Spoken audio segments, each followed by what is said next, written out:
Hello everyone, I'm Rahul Shandilya, and in this second lecture of Internet of Things, we will start definition and characteristics of Internet of Things. We saw IoT. IoT term is more popular nowadays. So it is one of the technology that is uh, much hyped along with machine learning and artificial intelligence and blockchain. So what is IoT? I have given a brief introduction in the overview first lecture, and in this lecture I will define it formally. Basically, the definition of Internet of Things cannot be defined in a unique way, but this definition is extracted from your textbook. So according to your textbook's author, uh, remember, Internet of Things cannot be defined in a unique way because it is amalgam of large number of technology, and so everyone can define by itself. But it has few characteristics, essential characteristics. Basically, so according to your textbook authors, the definition is a dynamic global network infrastructure with self-configuring capabilities based on a standard and interoperable communication protocols where physical and virtual things have identities, physical attributes, and virtual personalities and use intelligent interfaces and are seamlessly integrated into the information network, often communicate data associated with users and their environment. So, long definitions, you can make it short. Let's understand few its important terms. It is global network infrastructure, also a dynamic global network infrastructure. So network infrastructure, internet is the biggest network on earth. It is connecting all the computers and all this.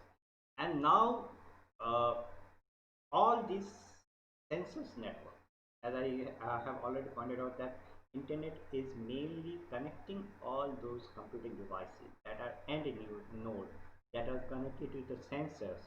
So these end node, a small computing device that may be a microcontroller chip, so connecting this to the larger the biggest network, that is internet, is all about IoT. So it is a global network infrastructure because these sensor networks are connected to the internet, and internet is a global.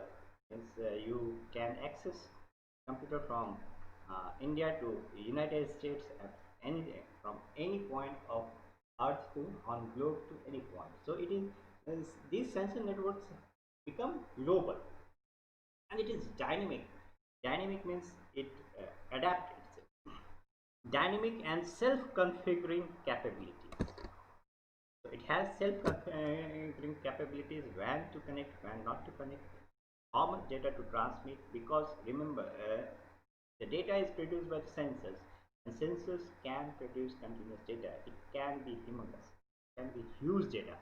So it has to be something like, say, a temperature recording sensors continuously can record temperature, but we maybe we don't need the continuous temperature. We need say every hour temperature, or we can recording rate can be varied day or time according. So it must be a self-configured. It must have self-configuring capability based on standard and interoperable communication protocol. Interoperable communication protocol. Again, sensors network are numerous types, like for example Zigbee, for example Bluetooth pairs, for example in industry we use SCADA. So these are number of different networks, and we are connecting it to the same internet. So there must be some interoperability where physical and virtual things have physical things you understand by sensors and end node basically, and virtual things means that our system that exists in software, so have identities. That's how we can trace some particular device if it has only some identities. Physical attributes and virtual personalities means has some characteristics. use intelligent interface. Now this is also important that it has some intelligent interface. These data are collected on the cloud, and we have to analyze that data. So for that we have to um, make some uh, good interface, so where we can monitor sensors and also analyze its data into the information network. Often often communicate data associated with user and their environment. That's it.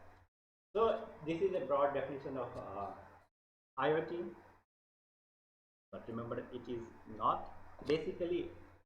The important part is it has interface. It is connected to the network. Networks have must be interoperable and all this. So in the next, see here we can see a simple model of IoT architecture. As I have said, this is the end node. Say we have a smart bulb. Smart bulb, if you have seen, it can change the color. It can be red. Same bulb can be red. Same bulb can be green. And there is a small this kind of bulb, and you can there is a small chip on this bulb, to which you can change the color of the bulb. You can also change the brightness of the bulb. So there is a chip through which we can do, and this bulb is connected to some, we say, Zigbee or blue BLMS, to some gateway. Now these are sensors. There can be number of sensors. For example, bulb. For example, yes, a smart fan, AC, uh, your washing machine in a smartphone. So these all sensors network are have to connect it with the internet, and this sensor network have different internet say network protocol. Internet has a different internet is run on TCP/IP protocol. So basically these two network, we have to combine these two networks. So there must be some gateway, right? There must be some gateway. So where the different network can be. These are also second sensors. So multiple sensors are connected to the same, say, network of sensors can be connected to the same net gateway, and this gateway connect to your main internet architecture. That is, and the data is sent to the cloud, and again from this cloud data on cloud we can have these interfaces through which human can monitor and control devices, sensors, and actuators. It is not only sensor, it can be also actuator. So what is difference between sensor and actuator? Sensors means uh, it sense, it get, for example, temperature, humidity sensors. So it get the reading of some physical attributes. Actuator means like motor, means where energy is delivered, uh, basically to perform some action like motor.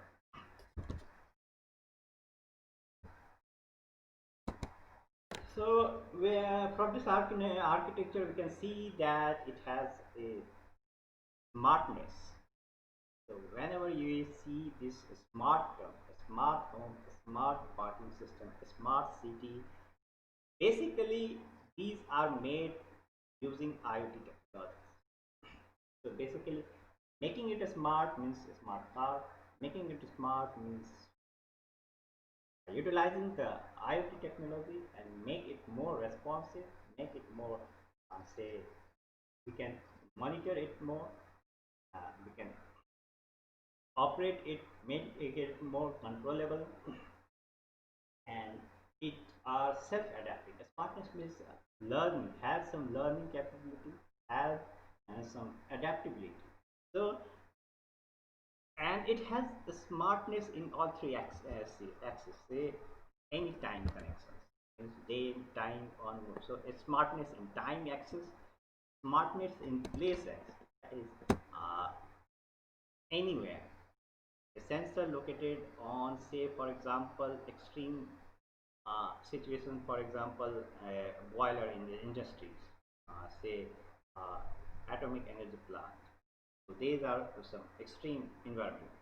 Industry, uh, there can be high temperature. So at one place, or it can be essentials in your home. So any place, essentials that is located on any place, even on internet,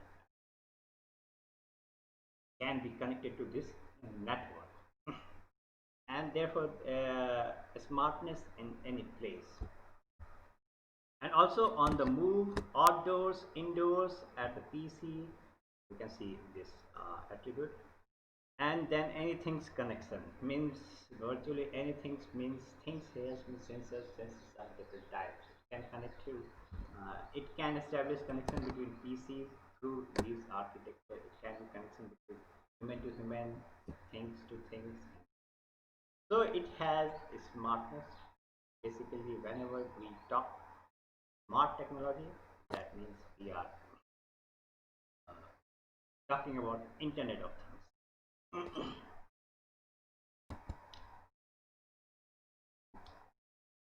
So now let's start with the IoT characteristics. So one by one, I'm going to define some essential characteristics of this IoT architecture. The first characteristic is dynamic and self-adaptive. IoT devices and systems may have capability to dynamically adapt with the changing context and take action based on their operating conditions, user contents, and sense environment.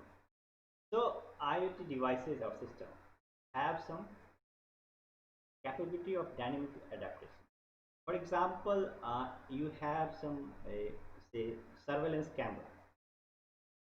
So surveillance camera has some operating uh, say operating mechanism for day is different from operating mechanism from night.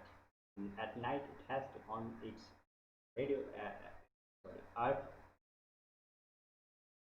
infrared features, and at day temperature it has to switch off that infrared feature. So this can be automatic.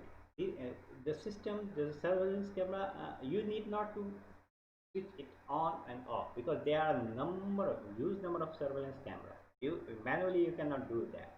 So it must be done automatically. So a surveillance camera must adapt to the context, to the environment. This is called the dynamic and self-adaptive capability. Second characteristic, self-configuring. IoT devices may have self-configuring capability, allowing a large number of devices to work together to provide a certain functionality, such as weather monitoring. So, self-configuring means, for example, if the weather is changing, so we have, say, for example, humidity recorder or temperature recorder. And if the weather is changing, so the recording rate should be high. And if the weather is constant, the recording rate must be kept low so that it produces less data and lesser traffic. Internet, because if there is weather is constant, these data becomes redundant. So we have to lower the rate. And if the weather is changing, the recording rate should be become higher. So it has, and again this should be done automatically. So it should configure itself what should be the recording rate. Therefore, these devices should have self-configuring capability. The third characteristic is interoperable communication protocol. As I have said, there are a number of communication protocols. For example, a devices, say embedded device connected with your system, communicate with your SPI, and say there is a through Wi-Fi. A sensor devices can be connected with Wi-Fi, and again can be connected to Zigbee, long radio protocol, that is Sigfox, and there are a number of protocols, SCADA system, Zigbee. So BLMS, there are a number of protocols, communication protocols for these electronics devices, embedded devices, and this has to be interoperable. means with the internet. We are connecting all these networks to the same internet. So there should have some internet protocol that makes it interoperable. Unique identity. As with the internet, every system, every PC has a unique, say, IP number, so that we can access that particular device. So in the IoT also, every device should have some unique identity. Then only we can access that device. Then only we can monitor that what is its reading, and then only we can, if it has unique identity, then only you can control particular motor. So it must have unique identity. Every component of IoT system must have a unique identity as it is required by our internet system. And last characteristics, integrated into the information network. Now network, we have seen it is connected with it. Network now integrated into the information network with the internet. Traditionally, in traditional sense, with internet, who is the say data producing, data consumer and data producer? It is the human. And with this IoT network, data producer and data consumer, are also human, but data producer are mainly the sensor. And sensor are electronic devices. They can produce data at much larger rate than in human. So you can imagine how much traffic it can induce to the internet. So this is a problem and challenge. How, and we have to process this huge amount of data. So there comes some, for example, if we collect all this data to the cloud, again it is become a huge size of data. To analyze it, we need big data. To store it, we need big data technology. To analyze it, we need machine learning. So these are information network.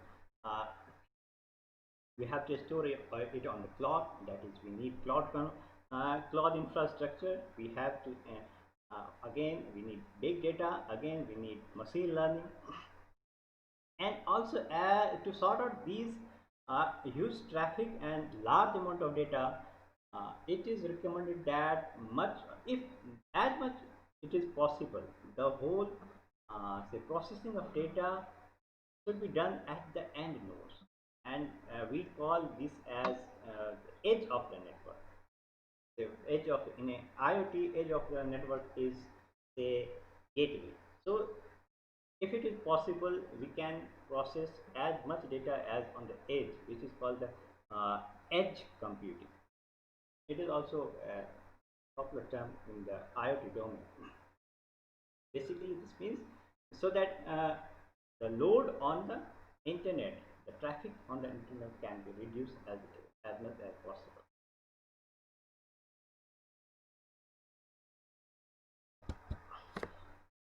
So in this figure, we can see how much devices is connected to the internet. 2000, if you see, it is rising exponentially. Billions of devices. In just 10 years, it is rise to fivefold. In 2010, it is approximately 10, and in 2020, it is approximately 50. So you can see the number of devices connected to the internet is rising exponentially. With this rising number of data, various challenges will occur. The main concern in the IoT is the security. That's how and we will discuss it later. But why security is important? Because how we make our system secure by utilizing some better algorithm, like encryption algorithm. But you cannot device operate these utilize this algorithm on the end node, say at say 8-bit microcontroller. You cannot encrypt utilize these algorithms at that devices because of resources constraint. That's why they these devices are vulnerable from security point of view. And later on, we'll see all these topics detail. For now, we are ending this lecture. Definition and character.